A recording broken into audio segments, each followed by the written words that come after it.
하나님을 믿는 사람이 율법과 계명을 어기면 어떻게 될까요? 먼저 성경을 보겠습니다. 출애굽기 20장 14절 간음하지 말라. 그리고 레위기 제18장입니다. 너는 내 자매 곧 내 아버지의 딸이나 내 어머니의 딸이나 집에서나 다른 곳에서 출생하였음을 막론하고 그들의 하체를 범하지 말지니라. 하나는 십계명이고요. 다른은 레위기에 나와 있는 율법입니다. 아주 중요한 율법이죠.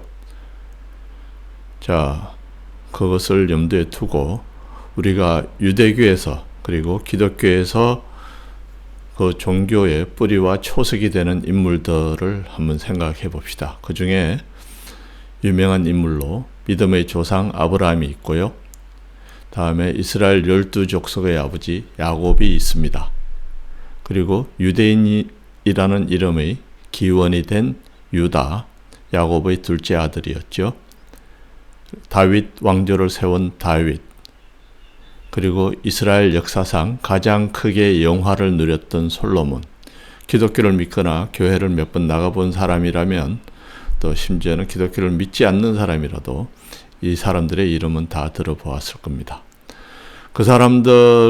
이 사람들 중에서 위에 적힌 율법이나 계명을 어긴 사람은 누구였을까요? 전부였습니다. 모두 다 그랬습니다. 한 명도 빠짐없이 모두 어겼습니다. 어떻게 어겼는지 볼까요? 아브라함은 여동생과 결혼하고 또 여동생의 종과 간음해서 아들을 낳았습니다. 위에 본 대로 여동생과 간음하는 것은 사형에 처하는 벌을 내리도록 율법에 정해져 있는 죄입니다. 야곱은 아내의 여동생, 아내의 여종, 그리고 아내의 여동생의 여종에게 임신을 시켰습니다. 유다는 며느리와 간음해서 아들을 낳았고 그 아들의 후손이 다윗입니다. 다윗은 이웃의 아내와 간음하고 그 남편을 죽였습니다. 밧세바였죠. 그 밧세바가 솔로몬의 엄마입니다. 간음한 여자에게서 낳은 아들이 왕이 되었습니다. 어떻게 된 일일까요? 율법을 어기면 다 죽는 벌을 받아야 하는데 모두 다 축복을 받아서 잘 살았고 믿음의 조상이 되었습니다. 또 있습니다. 다윗은 또 헤어진 첫 아내의 새 가정을 파괴했습니다. 처음 결혼했던 아내가 사울의 딸이었는데 다윗하고 사울하고 싸움을 하니까 사울이 그 딸을 뺏어다가 다른 남자에게 줬습니다. 그 새로 결혼한 남자하고 잘 살고 있었는데 다윗이 왕이 되니까 도로 뺏어왔습니다. 그러니까 새로 결혼한 남편이 심린가에 하루 종일 따라서 오면서 울며 따라왔는데 강제로 뺏어왔습니다. 네 이웃의 아내를 뺏었죠. 남의 아내 뺏는 전문 약탈범입니다.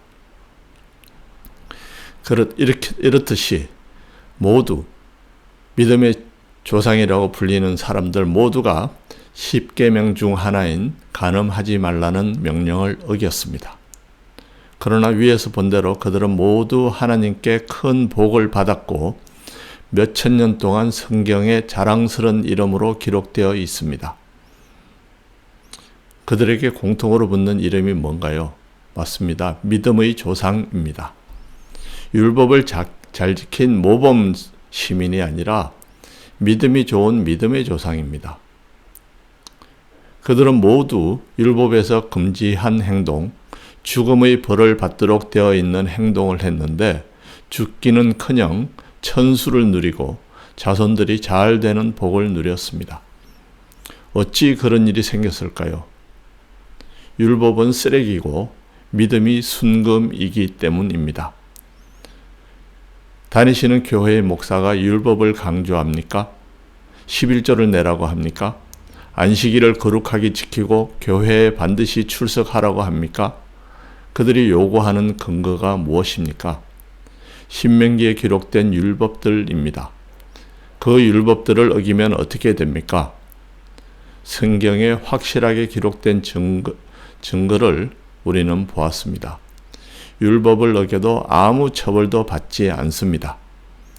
율법을 지키든 말든, 교회에 나가든 말든, 헌금을 하든 말든, 하나님은 우리를 사랑하시고 복 주십니다.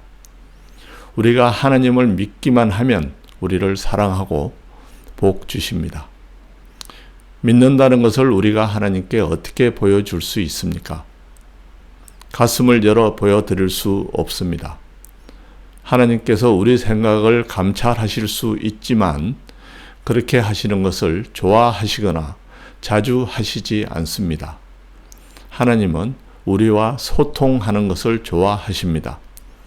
입으로 소리내서 우리가 믿음을 보여주는 것을 좋아하십니다. 하나님에 대한 믿음을 소리로 보여주는 것이 기도입니다. 아버지께 용돈을 달라고 조르는 어린 아들은 두 가지 믿음을 갖고 있습니다. 첫째, 아버지가 그 용돈을 줄 능력이 있다는 것. 둘째, 아버지가 자기를 사랑하기 때문에 자기가 구하면 대가 없이 준다는 것. 이 두 가지를 알고 있습니다. 하나님에 대해서 우리가 가져야 하는 믿음도 바로 그 두 가지입니다. 하나님의 능력과 사랑에 대한 믿음입니다. 하나님은 우리가 하나님의 능력을 믿고 우리에 대한 사랑도 믿고 그렇게 해서 하는 기도를 들으시고 그 기도에 응답해 주셔서 우리가 기뻐하고 즐거워하는 모습을 보는 것을 좋아하십니다.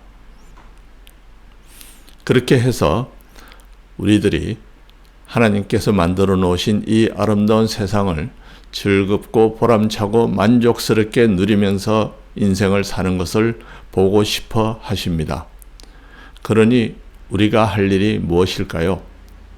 네, 그렇습니다. 기도하는 것입니다. 기도하십시오. 쉬지 말고 기도하십시오. 큰 일이나 작은 일이나 바라는 것은 모두 기도로 구하십시오. 하나님께서 응답하시고 베풀어 주실 것입니다. 예수님 이름으로 기도하십시오. 확실히 응답 받으실 것입니다. 아멘.